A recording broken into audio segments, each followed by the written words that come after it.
You're listening to Permission to Shine, the podcast.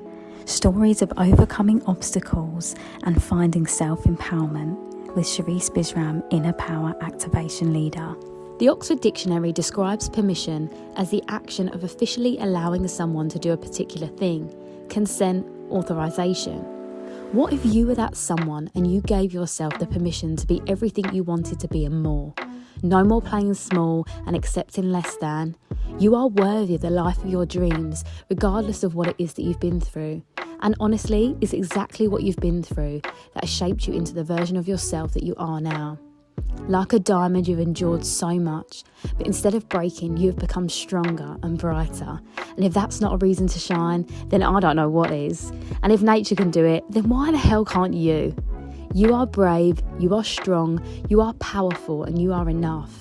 Hear my call and give yourself the permission to shine, because you don't realise how many people are inspired by your light. Hey everyone, and welcome back. I have a very exciting guest for you on today, all the way from sunny LA, and it is Mr. Andre. So Andre, I'm going to let you introduce yourself because you have, like me, very many titles, which I love. So I'm going to let you tell everyone who you are, what you do, and obviously a little bit about yourself too. Okay, so my name is Andre Paradis. Like you said, I'm in Los Angeles, California. I'm a relationship coach, NLP coach, neuro-linguistic programming, which actually should be called neuro-linguistic reprogramming. Yeah. How to get things off your nervous system so you can actually build healthy relationships, right? Or life. I'm an educator of effective communication strategies. Whew, that's a mouthful. But in Love my it. world, and you know this, in all relationships, whether they're in love relationships all the way through business relationships and everything in between, communication. That's the thing we struggle with the most, and especially between the men and women dance, because this is going to sound ridiculous, but men and women speak differently and listen differently. And No, I people don't really agree. get that, right? Because we look at each other in the eyes and you hear the words that come out of my mouth. I speak English, right? You hear me. No, like what you're registering, what you're receiving is different than what I'm sending. And same when you talk to me, what I'm receiving is different than what you're sending. And we're kind of completely blind to this. So it's communication strategies are huge in my world, especially in the love dynamics, because there's more at stake in the love romantic relationship. You know what I mean? Yeah, There's more emotion, there's more expectation, there's more. Even absolutely. though even though our communications, like I said, across the board determine the quality of our lives at work, with your family.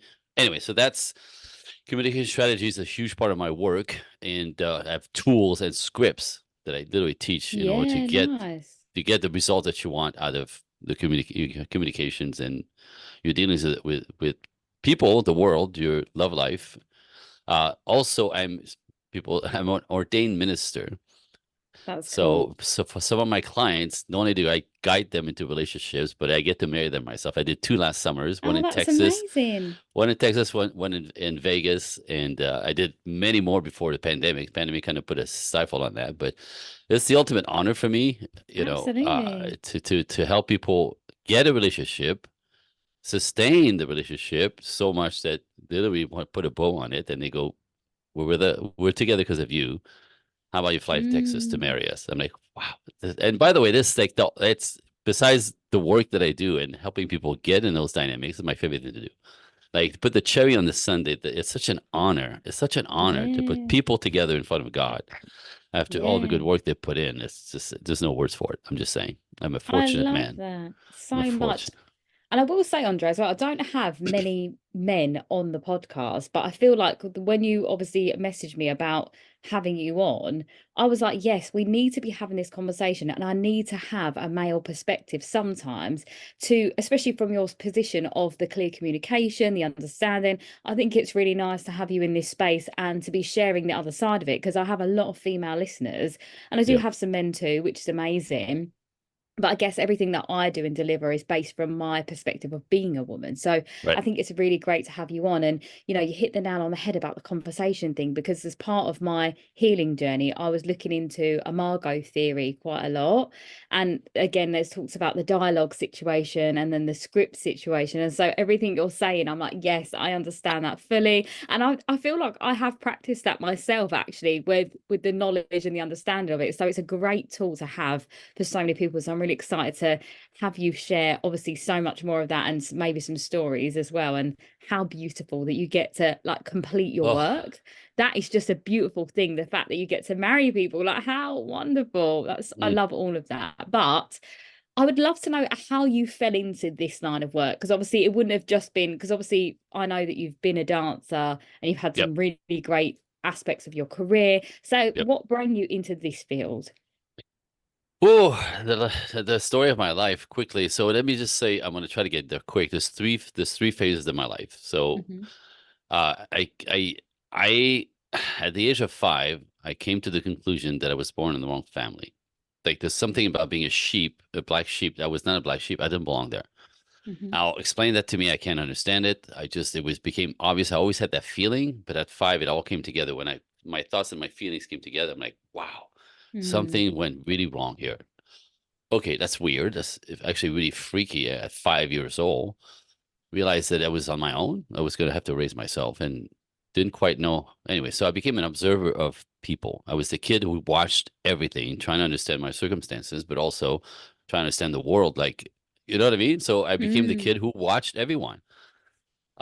At school, outside of school, I was always the quiet one in the corner, observing. And interestingly enough, you start picking up people's essence when you watch, like vigilantly. You could pick people, you could tell, you could feel how they feel, you could see what they're going through in the moment, or deep down inside. It's interesting. So they became kind of my go-to. I became fascinated with the human condition, right? How this person is, I remember this 15-year-old kid in my class who had swag. He used to flip his hair back. The girls would faint when he did that, right? And he had swag. He walked around like he knew everything. He had a sense of self that was crazy. I'm like, how? He's 15 years old. He doesn't know anything. Where I'm a dork and this one's a geek and this one doesn't know who, you know what I mean? Like, so again, watching the more different the person, the more I was fascinated. So that was always my go-to. At the age of, I started dancing at 15, and that became my track to uh lift my spirit.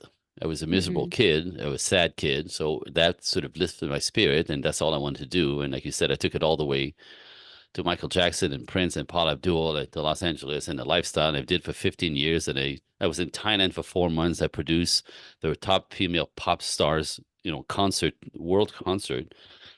It would be like, our Janet Jackson here, but I was in Thailand. Mm, So I've done it. I've done it. I made it all the way.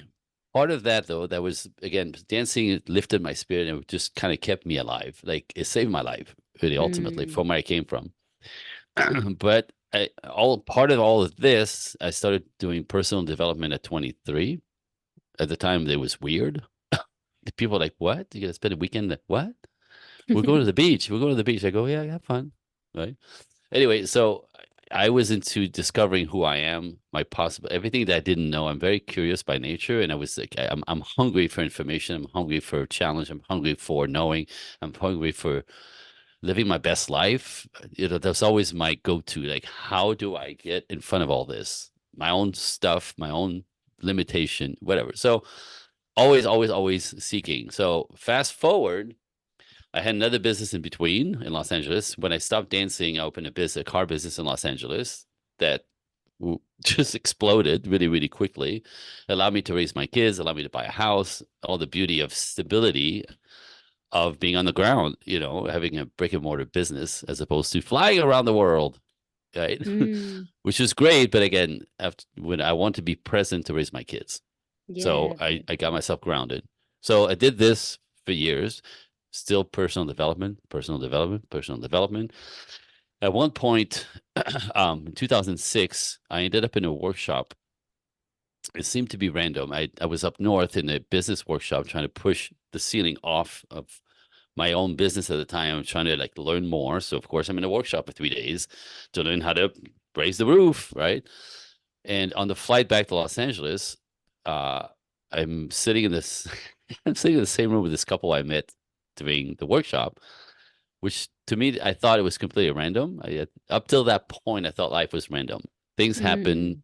randomly. There's too many variables for it to be calculated. Well, I don't believe that anymore. Yeah. Just guess what happened? 2006 changed my life. That moment changed my life trajectory at that point. I'm sitting there in a row, and the woman says to me, they're a couple. She says to me, "What do you do next weekend?" And I go, "Oh, next weekend I'm free. Why?" She goes, "You want to come to a workshop? It's on me." I'm like, "Of course, fantastic, beautiful." Like I say yes because I'll learn something, whatever it is, and these things can be expensive. It's on her, blah blah blah. So, and then I ask the question, "So, what's the workshop?" Because I ask after Yeah. the welcome to my world. I just, sure, what is it? Anyway, she goes, "Oh, it's called Understanding Women." Right? Oh. Like, look at my face. Like, okay, now when I tell the story, most of my friends are like, "There is such a thing as studying women," right? That wasn't my reaction. My reaction is because I'm an artist and I'm Yeah. easygoing, so I think I always attracted sweet women.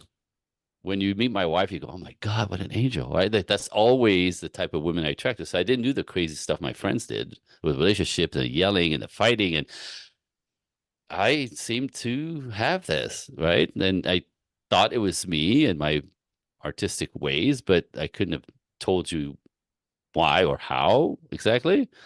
I just thought it was, I knew something, right? Anyway, so I went in there understanding women, but okay, wow, okay. I spent my weekend understanding women. All right, so, I know this, I got this, like, be sweet, don't yell. I kind of, you know, listen to them, right? Like, I just really thought it was going to be cute. Oh my God. Right. So I walked in there Saturday morning and there's 400 people in the space. And Wow. yeah, I remember thinking, oh, okay, not cute, not cute. Something's going on here. Something, I could feel it.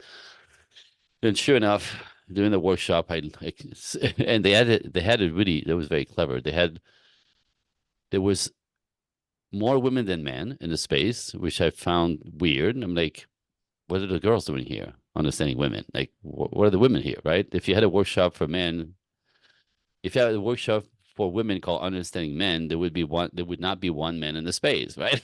Mm. Like, right? So what are the girls doing here? Right. Anyway, so it turns out that they actually asked each of us men, there was a third man, two-third women. They had us sitting in ways that were surrounded by women on Right. purpose. On purpose. Yeah. I didn't realize that till anyway. So as the workshop proceeds and explaining and teaching about women, I literally came off my chair 7 times or so, like slipped off of my chair onto the floor with Wow.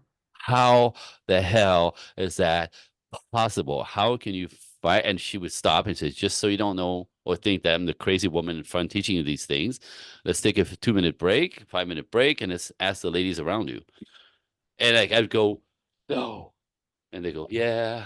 I mean, but God, that makes no sense. Well, sometimes we're like, but it made me crazy. Yeah, sometimes we're crazy, right? Like, confirming all around me everything I learned. Anyway, so it was flabbergasting, And I realized that the guy who thought I knew women, I realized that on the other side of it, I knew absolutely nothing about women, like Mm. nothing, like not even a little bit.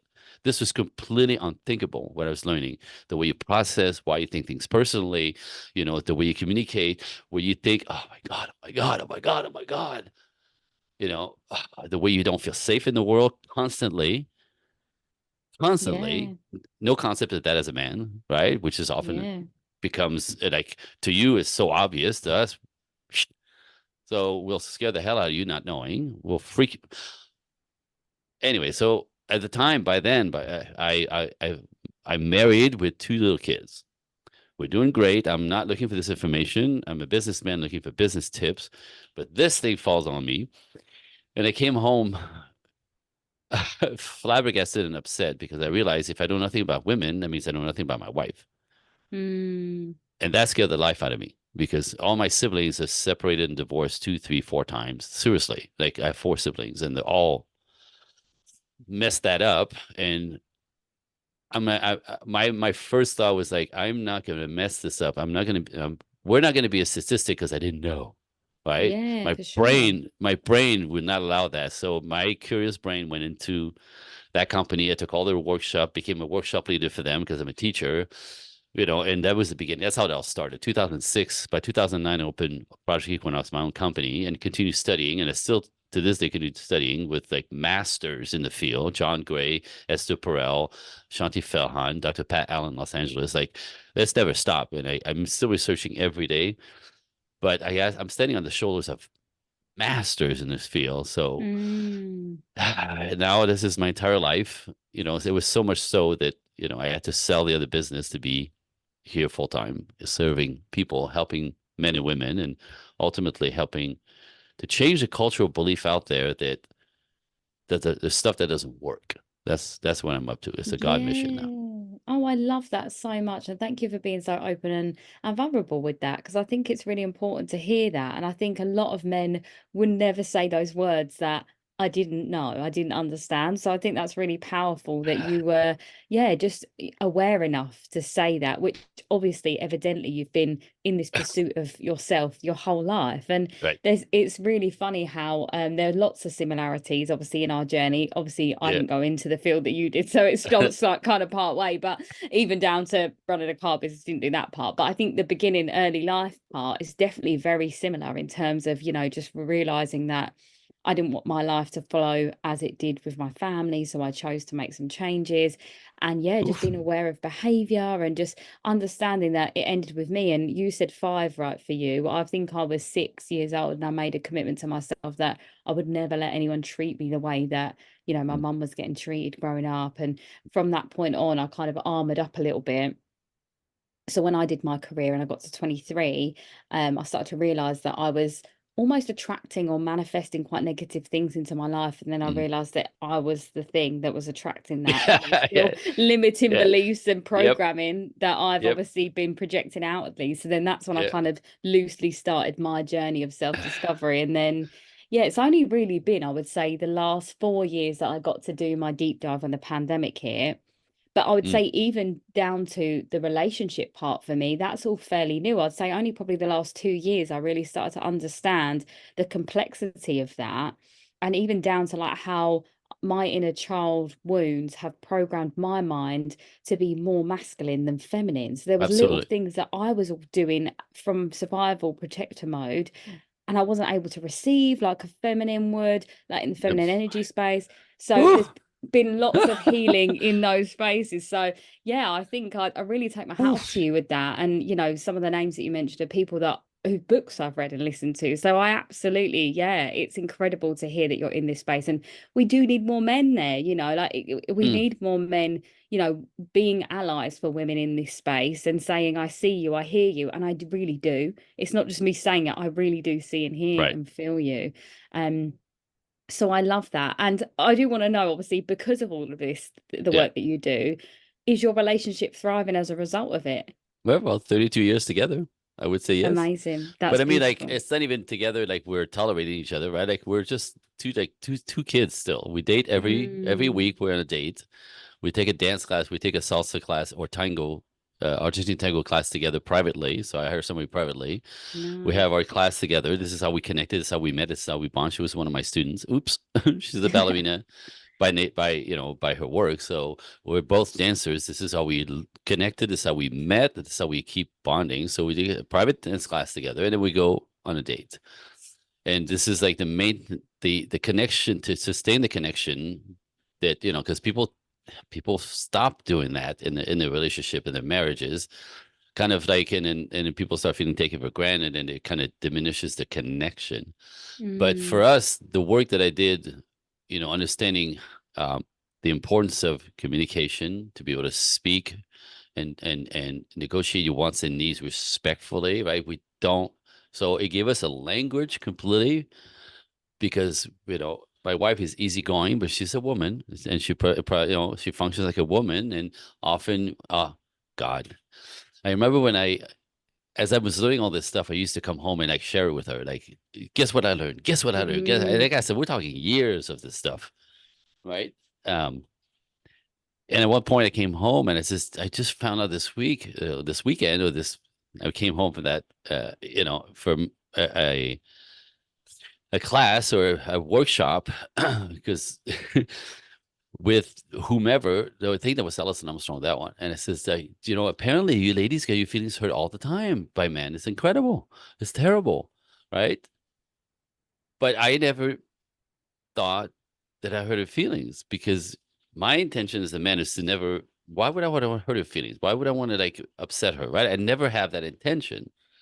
And my lovely wife is not one to attack or to nag or to, like lose her temper.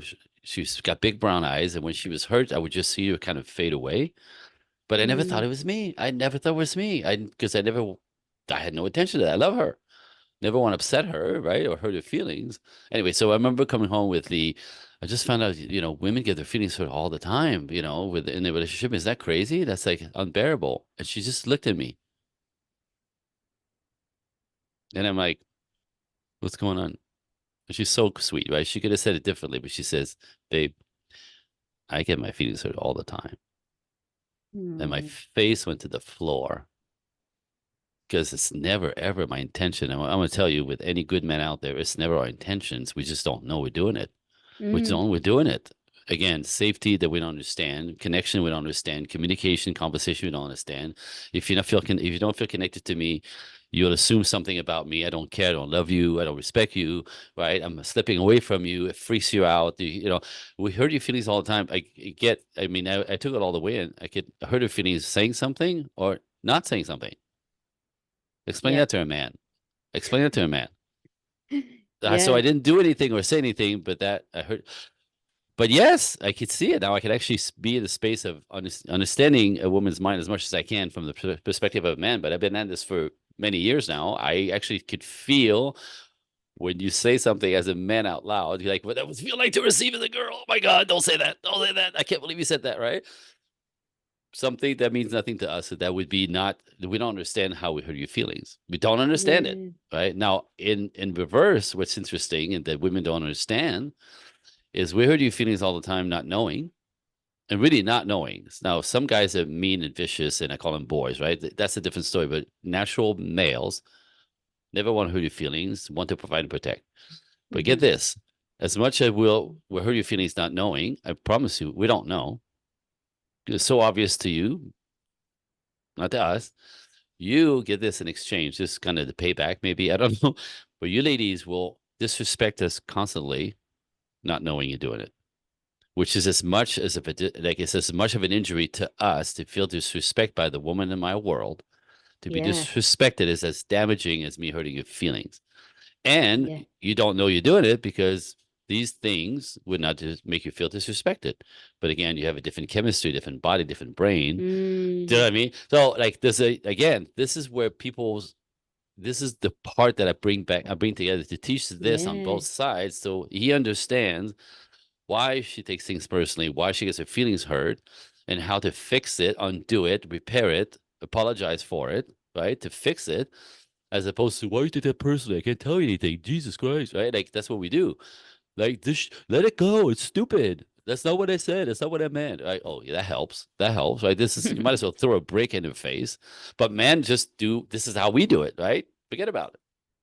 We put things away. Forget about it. Anyway, so our advice is we treat you like we makes no sense, and vice versa. You want to talk about it when you're hurt. We don't want to talk about it when we're hurt. Nothing is the same, right? And so not understanding these things is deadly. It's absolutely deadly. So what happened for us, we have now that open language and understanding communication respectfully. To be able to say, when you said this, it made me feel like this. I didn't like it. Would you pay attention? Oh, wait. So there's a respectful way to bring up conflict, and it doesn't create conflict. It creates resolution. Absolutely that. No, and I think that's so important what you bring up about the disrespecting, the subconscious disrespecting, because I think I was because I was so masculine in nature, I would outwardly disrespect men. I was just out there just wounding all the men. And that is probably a lot of the reason why I stayed single a lot of my life, because I promise you. That's why you're single. Absolutely. And I know that as well. And even down to, for me, what I noticed in my last relationship was that when I felt wounded and hurt, as you said, I would be more aware of the fact that I was subconsciously disrespecting. So I was trying not to do it. But then when I was getting wounded, like you said, almost as a Boom. retaliation, Yep. I was Boom. I was just being like, well, are you not capable then of doing this? Do you know what I mean? So then I was throwing it back without trying to be malicious, but to try and make a point of like, okay, so you can see this for me, but for you, are you doing this? You know? Yeah. So Yeah. it's just, yeah, very, very toxic when we're unaware of it. And I Yeah. think that it, being aware is the first part, right? To Yeah. that, No. would Yeah. say, yeah. Because you have to know how how the wheels come off and why they come off. Mm, You have to, and so you have to, I always say when something happened, you get triggered, you got to stop. You could, you could react and be emotional and then go, damn it, that did not work very well. Or you could take a beat, chill out, think it through it a little bit, right? So respond, excuse me, rationally as opposed to emotionally, right? Because typically mm, something happens, we react, and then we think after, damn it, damn, I really messed that up, right? This is emotional reactivity. Doesn't work very well, men and women. So as opposed to something happened, you think about it, then you go, you know what happened? I didn't like when right? Think it through. Take a break. Like get yourself recentered and have a conversation so it's efficient, effective that you can actually repair.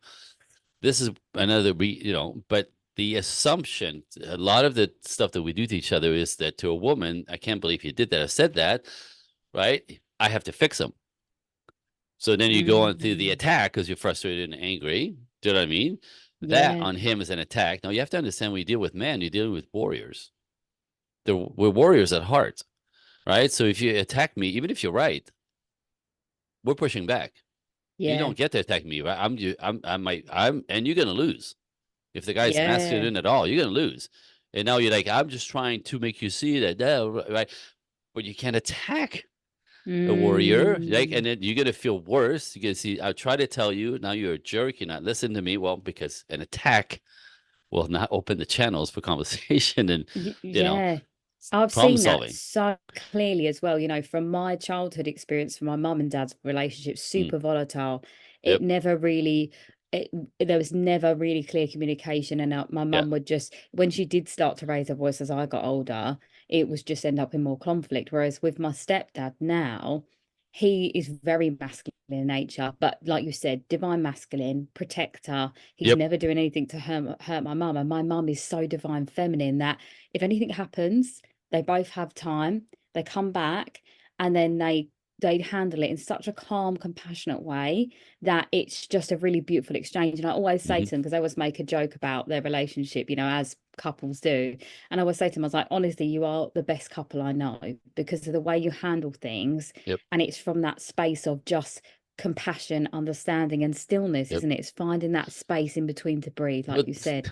that's what healthy adults do. But a lot of us Yeah. are wounded, and we Mm, carry those wounds forward. And if anybody treats you the way your dad treated you, or boom, right, he's the enemy, and then off absolutely. we go. Get this, and you'll probably understand this because a lot of the work that I do, psychological work, wound release, right? I can't get anybody in a healthy relationship until we clean up your baggage. Yeah. The baggage from your childhood, your abandonment issues, your neglect issues, your abuse Hmm. issues. Some people have all three plus sexual abuse. I mean, like we'll have different, but nobody's out of childhood unscathed. Nobody. So we carry Absolutely. these wounds. We carry these wounds, and then we go into life proving, see, men are jerks. See, men are jerks. See, men are jerks. You're going to keep attracting jerks in your Mm, life. Typically, it's a guy just like your dad, energetically, right? He's not the same, but he's in the end, it treats you the same, makes you feel the same, right? Same with the yeah, man. Men who attract women like their mothers. If mom was disrespectful, these guys struggle, right? And so the women, if daddy wasn't safe, you become masculine. So what happened to get this? It's so ridiculous. When I get to heaven, I want to ask God, what the hell is that about? Bad design. Because what we do is this: we create an idea of, or our reality becomes based on those injuries, right? yeah, So we then we make decision as children about the world, life, people, and ourselves. yeah, I'm not good enough. Men are dangerous. Society, like the world is a scary place. I'm not worthy of love. I'm not worthy of love. My favorite. I'm not worthy of love. I'm not good enough. I'm not good. So, and then we go through life proving this. When it comes to relationships, you'll find somebody who will continue that story for you. So you'll find somebody like your dad to attach to because it's familiar. Again, our brains just only attracts what it knows, not what it wants, what it knows. We think we're making choices. Ha! Again, what kind of design is that? I don't know, but that's what we do. So we attract somebody like your dad, and then what you try to do is trying to fix them, trying to make him act right, trying to make, treat you the way you should have been treated as a kid. And of course, it's a disaster because you can't do, again. So this is what humans do. And this is why you have to understand and clean up your past. And the only way to get into healthy dynamic, it's not men who are ruining your life. The same guys, same different body, right? Same story, same story, same story, same story. And what I say to people, like when you see the same story, they come to me because the same story after 4, 5, 6 relationships. Men are all, no, honey, you're the common denominator, right? It's not men, it's not women, it's you. Look in the mirror. Yeah. What's your story? What do you believe in that you're projecting and attracting in your life because you're not learning it? Exactly that. And do you know what? That's my work piece there, the healing the trauma, the inner child wounds. That's even my clients, they come to me and they're like exactly that same story. They'll say, oh, I really want a relationship. I'm like, cool, so let's talk about your childhood. And they're like, what? And I'm like, yeah, this is how we go. Yeah. What's that got to do with anything? I mean, that's the whole thing. That's the beginning. Exactly that. So I'm not a relationship specialist, but I'm a specialist in the inner child wound space. And I know as a byproduct of that, that's what we attract. So everything you're speaking about is my language. I'm like, yes. And even for myself, I was very aware of those patterns young. So anyone that I have attracted has actually been, obviously there's been similar in terms of the attachment wound has been the same, but in terms of like addiction and things like that, the complete opposite, because I refuse to do that same pattern. So it's quite interesting how that unfolds. But my sister, on the other hand, did follow the same pattern. So we've had very opposite lives in that way. And that's what we do. And that's what we do. We do. Either we repeat or we go complete opposite. Both extreme, both don't work. Absolutely that. And that's really been, like I said, the last 2 years I've specialized for myself and my really honed in on my own development journey for this part, because I feel like the childhood wound space I've really understood in a deeper way. Now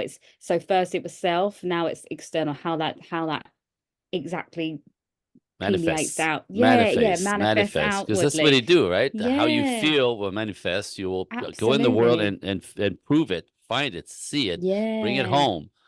And I was talking about a case study, like our brains have created a case study about why, and again, we're feeding that. We keep going point, evidence, explain to the same scenario over and over again. So we have to make a new case study. Yeah, for sure. And it's like a very simple example of that everybody could relate to is like, let's say you buy a white Tesla because you like a white Tesla. You never had a white Tesla. You drove a Toyota, whatever. But the moment you buy a white Tesla, you see them everywhere on the road. Yeah. Because it's now in your awareness. Look, this is my car. This is my car. This is my car. And I'm like, how many people have my car? Like, I thought I had you, right? That's what the brain does. It looks for what's familiar. Yeah. What's current, what's on the forefront of our minds, and goes and seeks it out to prove it. Seeks it out to confirm, right? Men are all pigs, or men are all, you can't trust them, right? Oh, your brain goes as you please, and there's one. Oh, and there's another one, and there's another one, and you see, they're all. Get this, it's so powerful because we also have the lizard brain that has a radar. Get this, this is crazy stuff. You might know this, you might not. But if, let's say you have an issue that men are all players. You can't trust them, they cheat, and they're players, right? They're typically slick, they have swag, they know how to seduce, but, right, that's your go-to. I could have a party with my friends, invite 100 of my friends who are all good guys, who are not players, who are respectful, who are looking for healthy women who want to build lives and relationships with them. 100 guys who are great guys, and one who's a douchebag player, right? And if I let you go in that space, in 1 hour, I will find you speaking to the player. Yeah. Because our brain is seeking out what it knows, recognizes, and then attracts. You will miss 100 great guys, and you complain there's no great guys in the world when you're surrounded with them. And your radar, your brain will actually seek out. Your radar will seek out what's familiar.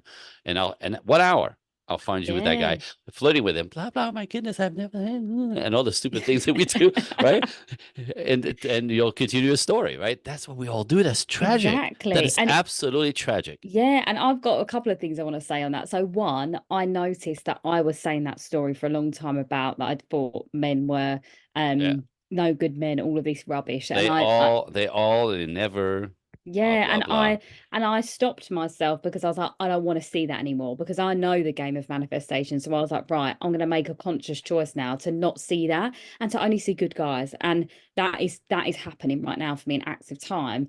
But with this and with the work that you Beautiful. do, how do you find this in friendships? Because obviously, I mean, girl chat is all about this, like I'm constantly having friends in my life have these conversations. And actually, I've cut down the friends that I do have in my life that repeat these patterns because it's not healthy for me to be in that space. And also, if they're saying that about this in their life, what else is actually going on behind the scenes that I feel like I can't do this work and be healing everyone all the time without the exchange there? That's kind of been how I've moved with my friends. But Mhm. is it been the same in your life with your friends?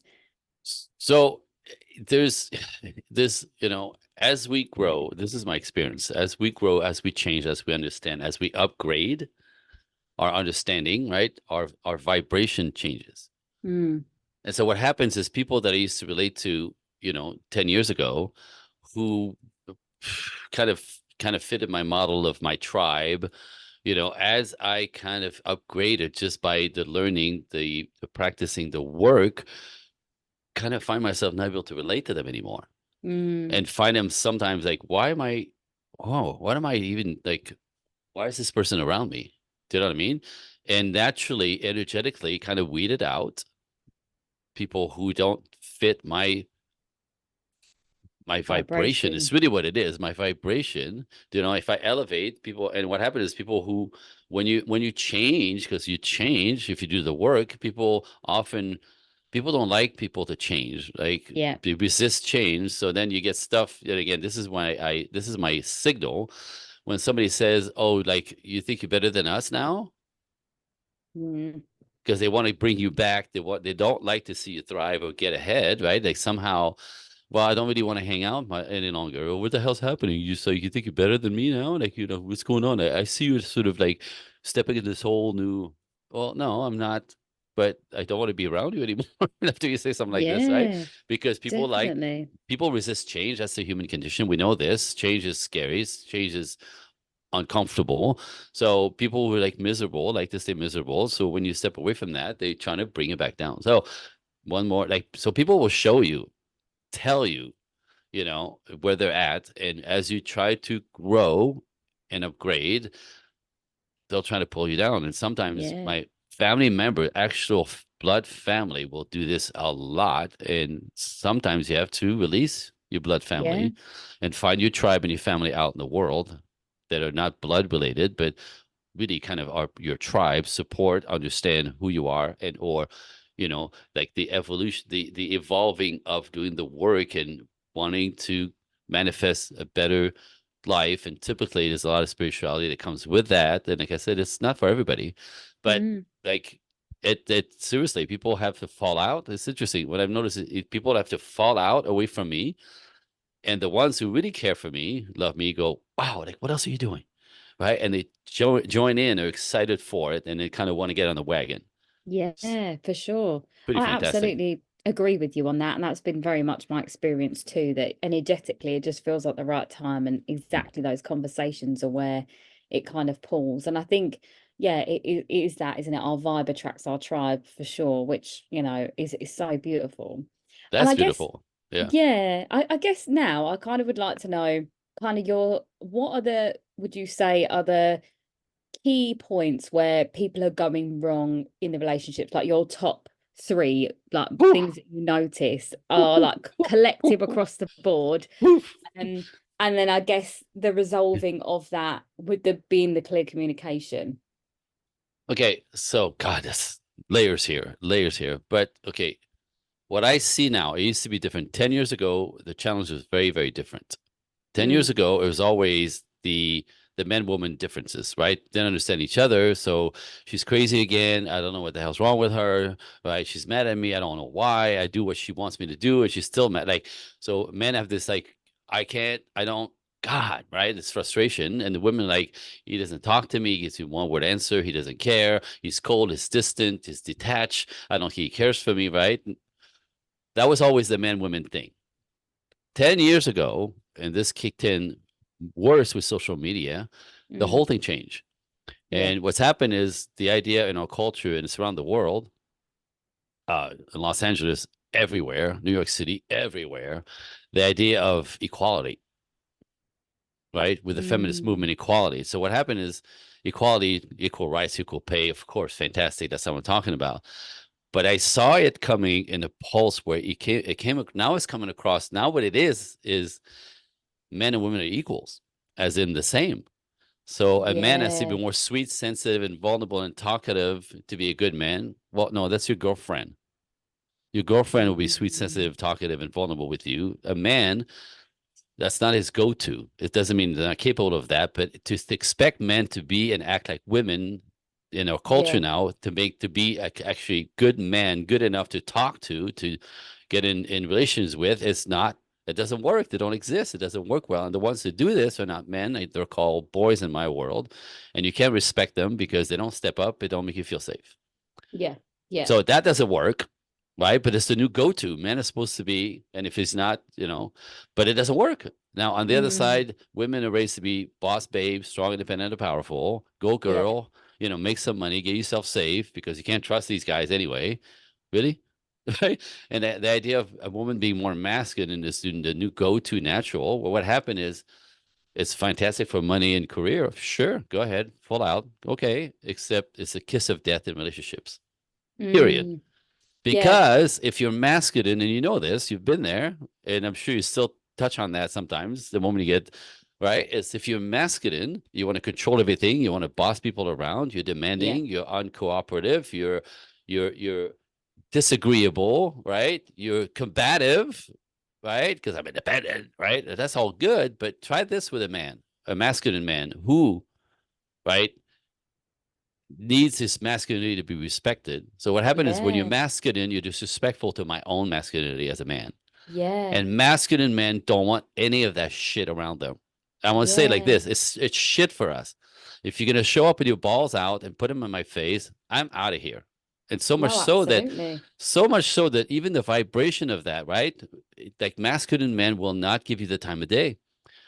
You're disrespectful, you're manly, and that energy is repulsive. It's absolutely But repulsive. So men walk away from this, they won't even say hello. So yeah, masculine yeah, yeah. women don't get to meet men, they get to meet boys because energetically your masculinity attracts feminine men. It's the yin yang of nature. Woo! So I agree with you Woo-hoo-hoo! on that, but Woo! also I have a counterpart to it. Bring it. So do you think that, so my understanding is a Mhm. very masculine man will naturally make a woman feel safe, right? Right. So Right. do you think there is a space here where, both parties need to be relatively healed or understanding, at least emotionally intelligent, for the independent woman on the outside world to soften to her masculine partner in the home? I think we all have to do our work. Otherwise, we're reactive and trying to prove something. I mean, like it's all around me. My own sister it's a ridiculous story. Still trying to prove to my dad that women are more valuable or as valuable as men. So much so that it killed her.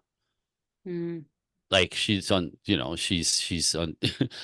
It killed her body. This is what happened when women are in their masculine for years and years and years. They get sick, yeah, cancers, the bodies break down. You're not wired for that kind of pressure, tension, competitiveness, right? Fighting in the world, competing. We think it's fun. We think it's fun and it's tantalizing for men because we have the testosterone and the chemistry and the nervous yeah. system to sustain that. It revitalizes it. We think it's fun. For you ladies, it wears you out. Mm, The no, regular work, there's just a regular work week on you ladies is costing you 6 times the stress that it's causing us. This is why you can't sleep anymore. This is why you're miserable, you're exhausted, you can't recover. Like, you know what I mean? You're acting and working like men. But the culture says, "Go girl. If you don't do this, you're not productive. You're not enough of a woman." As mm, if being a woman itself isn't enough. You know what it takes to maintain a woman's body and Yeah. happiness and groundedness, right? It takes it's opposite of being masculine, but it also takes a lot of energy and work, and just your body needs more sleep. You need more rest. You need to be more connected. You need to feel safe. All the goodies that make you feminine are getting wiped out when you step into your masculine. So, okay, just to answer your question, yes, we both have to do our work. In my world, and this is what I do with my clients, right?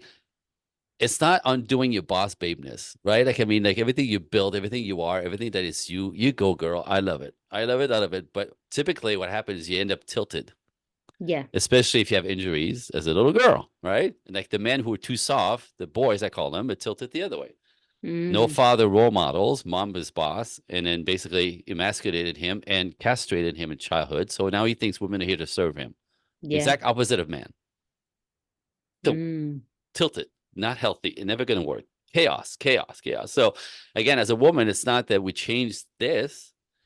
We have to recultivate this part that's been pushed Mm. back because you don't feel safe. You have to take it on. You're a boss because obviously you're trying to create some safety for yourself. Women need safety, and if you don't feel it from the outside with a man, with a father, they have to go and step into the world to create their own safety. But it's an illusion. It's not true safety. It Yeah. wears you out. It's on you. It's too much anyway. So in my work, so we're not undo who you are. We just cultivate this side. And what Mm. happened is this, woo, woo, and then the dance is in healthy world dynamic with men, with work, is that you know how to be a boss. We need to be a boss. Yeah. And the way I put it, that's crass. I said, then you leave your balls at work and you step in the world as a woman. This is how you Yeah. attract masculine men. This is how you get you radiate as a woman if you cultivate your femininity and know how to get recentered in your body, that you kind of Mm. warm up the space when you show up, right? Like make people smile. It eases, you know, you're radiant, you're open, you're magnetic, all the things that you're not when you're masculine. And Absolutely. if you understand that's what you need to be for masculine men to step in and go, wow, I really want to take care of you, and to do what men do, provide, protect, cherish, give, support, love, you need to be in your feminine. But the culture and your lifestyle for most of you is making it impossible. And you take that personally. I mean, how many my clients come in me with, I'm young, I'm beautiful, I have money, I have a house, I have a car, I have a business, a career, I make 100 grand. How come nobody wants to date me? And if I get a date, I get ghosted. I go, honey, you're a dude. Yeah. Yeah, Y- there's no girl here for men to go, wow. You could Yeah. be beautiful, but your essence and your energy is masculine, and masculine men are not attracted to masculine women. Hunters don't date hunters. It's that Yeah. simple. Okay, Absolutely that. And I I could would go have off all been, day long. no, absolutely. I love it because I would have been probably about 2 or 3 years ago, I'd have been very triggered by that. Right, right. Now No, I get it. I get it. I fully am like, yes, absolutely that. And for anyone listening that is triggered, that is a sign that there is work to be done there. So I just want to let anyone know that's listening, thinking, it is, I've been you, I hear you, I was there. But Mhm. I fully resonate and believe everything you're saying, because I think for us, I talk a lot about the feminine and masculine energy within us. Yep. And I think that that there is essentially what you're saying, is that as a female, born female, your natural state of being wants to be in your feminine. So when Yep. you've lived too long in your masculine, you do fall ill more. You do feel like you're in burnout constantly. You are run down. You're out of energy because you're not supposed to be in that state. You're supposed to be in I was just saying. surrender as I was much just as saying. possible. Absolutely. You Yeah, know. and I think, like you said, there is a dance that you can be, you have to, balance both. And yes, in a modern world, especially when you love what you do, absolutely you should be working, but there needs to be that dance where you do get to come in from work and you get to cuddle up to someone that's like got you, or picks Yeah. you up from the office and like, it's okay babe, we're gonna go to dinner now, like it's having that balance, that you don't have to wear the trousers, quote unquote, all of the time. But I would love to know, because obviously I know this so heavily from my side, Yes, yes, what yes. what I is love it you. like I love you. for I love you. I love you. I the love you. male perspective? Because obviously you're talking about the wounded masculine there, where he Yeah. thinks that women should serve him. how do they Right. rebalance? Because obviously for women it's easy to surrender, right, into, well, I say it's easy, it's not easy, but it's a process. But I imagine for me, I can see it as you're standing on top of a ladder or a mountain, and actually when you give yourself enough trust to jump into that water underneath, that's where the surrender is, that's where the feminine energy is. But for the Nice. masculine, how do they rebalance from that space of being in that wounded, thinking women should serve them? I've never seen it. Mm. I have never seen it. So, because what happened is, in order for somebody to change, for my clients, my women, my ladies, they realize that, they've been sold a lemon, that money doesn't make them happy, the career is burning them out, that all of a sudden that's not that's for most women, it's the quality of the relationship that makes them happy, not the career and the money. Like, by the time they get to 35, they're like, I don't want this crap. I don't want to work 60-hour weeks, but it's this. I want to relax. I want to be ease. I want to be free. I want to have somebody help me in the world and life, right? I want a man. Again, that's okay. So nature, everything I'm teaching, by the way, is nature with psychology. It's not my opinion. Yeah, no. I'm not telling the ladies what to do because I'm a guy telling you what to do. It's the work, right? So uh women understand at one point, they come to me when they go, everything that my mother taught me, the system, my church, my culture, my friends, my schooling, I followed and I'm not happy. It's not working. What is wrong with me? And I go, honey, we just talked about, right? You're calibrated. You need to step back into your essence for you to be grounded in your body. Get this, to be masculine is to be in your head, to be feminine is to be in your body and your heart. Yes. Yeah. So women who out in boss babes are stuck in their heads. This Yeah. is why men don't see them. This is why they're irritating to be with. They're disrespectful to my masculinity. They don't have that heart Yeah. space available just Absolutely. by practice. Okay, so that is a problem. So there's nothing wrong with you. You just overcalibrated.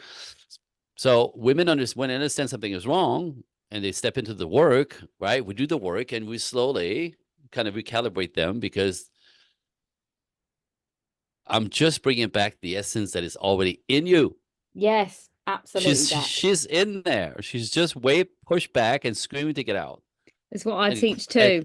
And quite miserable. But for the men who are wounded, the boys who didn't have a father role model or have been overly mothered and cuddled, past the age of 13, if you don't get them to step up to their own lives and be responsible for stepping into the world and do something important or selective or like to build their characters and step in their fears, if they're overly cuddled over the age of 13, they're here, they think that women are here to serve them.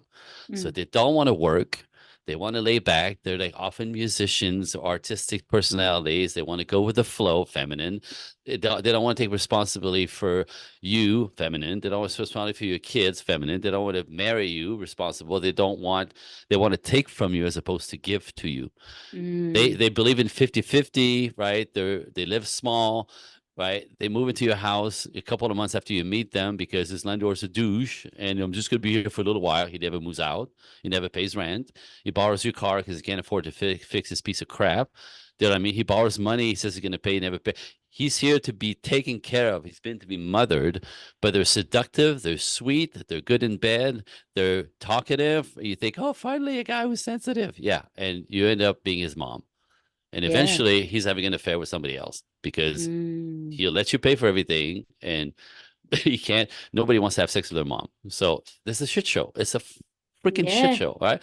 These guys, I've never seen one change because they work the system, the people around them, they take advantage of everything. They're incredible manipulators with a smile and you don't understand how hard it is for me and I'm struggling with this and they're victims. Yeah. And they make that work and there's no reason to change. Yeah. I'm sure there's a possibility of a man waking up one day, but as a rule, they're righteous, they're right. And, you can't, anyway, so don't stay away from them. And that's the first thing I do with my clients. I teach them what a boy looks like because they're in my world, there's boys, guys, and men.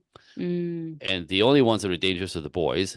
But get this, because they're feminine and soft and want to take from you as opposed to give to you, like the natural masculine. if you're in your masculine, ladies, this is a big call here. I want you to pay attention. I love you. I'm here trying to help you. I'm not trying to tell you what to do. Right. But if you're in your masculine, right? Nature is all about polarity, yin yang, black white, right? Like masculine, feminine, positive, negative magnets, right? If you're in your masculine, you only attract feminine men, those sweet boys that are seductive, and 6 months later you wonder what happened to your life, right? Because you're actually invisible to the masculine. And now, and you think that's men, and that's not. So you have to learn to spot those, avoid them at all costs, step into your femininity so you can attract the masculine. All right, now I'm preaching. So sorry, Yes. I No, went no, off. no, no. I wanted you to finish that because I knew that. So I knew that, but I wanted you to say it because one, I wanted to hear it come out of your mouth, but two, for the listeners, I have so many women in my world that attract the narcissist, and I want them to hear that there's no changing. Because as you said, that strong woman thinks they can fix someone. We see it over and over again.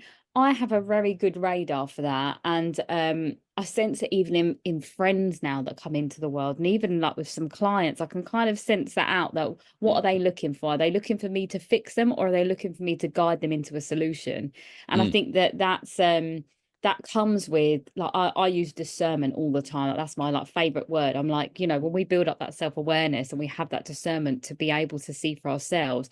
But again, like we've said, everything starts with us. So we're not doing that work first. Again, we're the magnet to that other thing. So Yep. and also what I would say on that, and this probably is some of your advice too, is that you have to be comfortable with you first. So you can't be trying to attract someone from a needy space, right? You have to be safe in yourself and be comfortable on your own first, and then you create a nice space for someone to enter. Because otherwise it's like a garden of thorns, isn't it? Or weeds that you're trying to let someone come in, and it's like all overgrown. Whereas actually, if you tend to your garden yourself, you sit in it and make it welcoming, then there's the space there for someone else to come through, for sure. Yep. Yeah, I mean, it's like doing your work so you can be cleaned up of your baggage and your trauma, so you can actually be able to attract somebody healthy that's going to be the yin to your yang, right? And like I said, as a woman, you could be masculine all you want at work. Leave that shit at work. In the world, you Yeah. have to be a girl, you have to be a woman, you have to be radiant. It's good for you, it makes you feel better. It kind of like allows you to go, right? Yes. And the moment you get to, get this, is so energetically, when you're good, I'm good. And everybody around you is good. When a woman is good and comfortable and happy, it's good to be with her, right?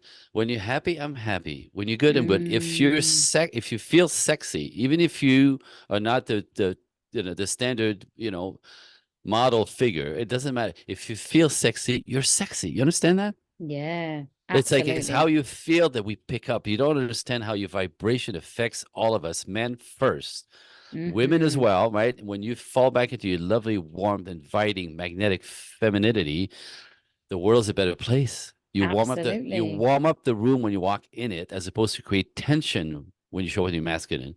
Men will smile. Well, when the men will acknowledge you, which they won't in your masculine, most of us, it's irritating, right? Disrespectful. So when you show up feminine and warm, men will smile, say hello. Women will smile, be nicer to you. Children come to you. Dogs come sniffing. Absolutely. It's the world's magnet. So I say, and it's not what's out there, but women think femininity is like weak and serves nothing and gets you nowhere. Oh my God, it's the exact opposite. Your superpower is your femininity. You could Yes. you can bring men to our knees with that energy. You have no idea. This is your superpower. It is much more powerful than you throwing your balls around and try to prove something. It's not nature. Now, it's the exact opposite of what's out there. I get it. But if you pay attention a little bit, it should resonate deep within you. Absolutely.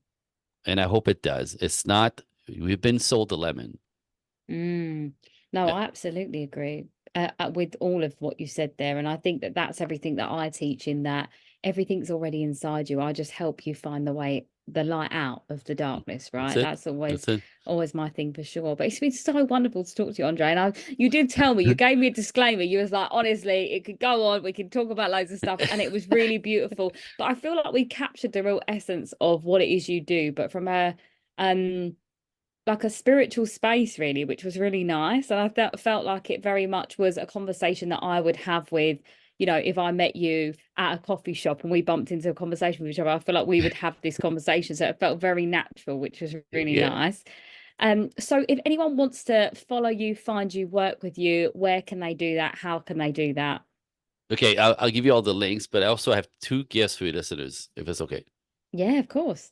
So again, I do a lot of podcasting because ultimately this is not about. I'm in Los Angeles. I work on the, I work through the internet, so I have clients around the world, which is amazing to me. But I'm busy, so this is not about necessarily my business. As it is about my world mission, my God mission. So I have a calling. This came down a few years ago. I remember thinking, what?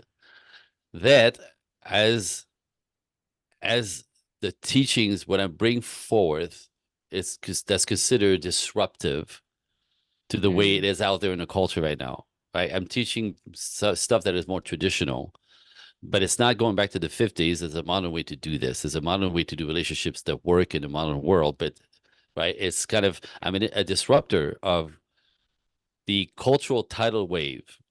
Men have to be soft, women have to be tough.